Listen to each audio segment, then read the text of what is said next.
Hi guys, this is Jeff at Slavens Racing. I'm changing the side panels on my 24 KTM 350.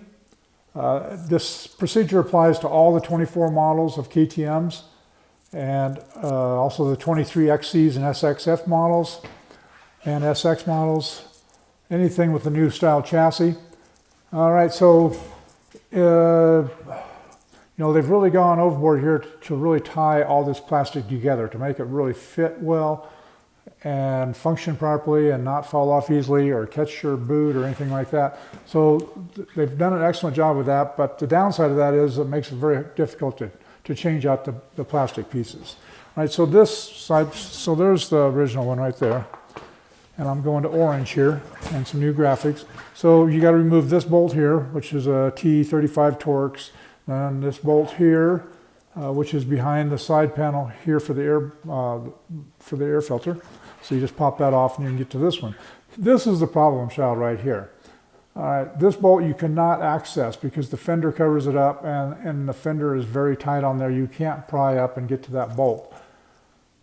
So in order to get to that bolt, you have to remove the whole rear fender. And it's a little bit tricky because there's a lot of bolts. All right, so there's a bolt here and there. There's a bolt up here, and the same on this side. Then the front of the fender has bolts here and here.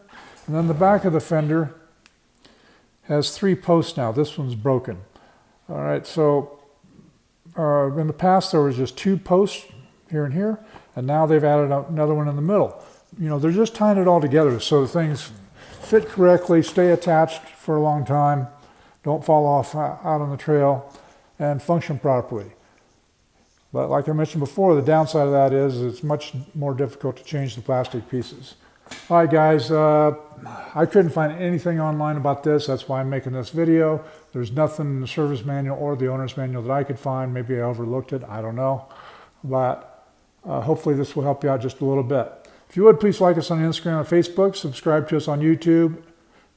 Stop by the store whenever you can. If you're out here for a trail ride, we've got a beautiful showroom. I hope to see you out on the trails getting some throttle therapy. That's all for now.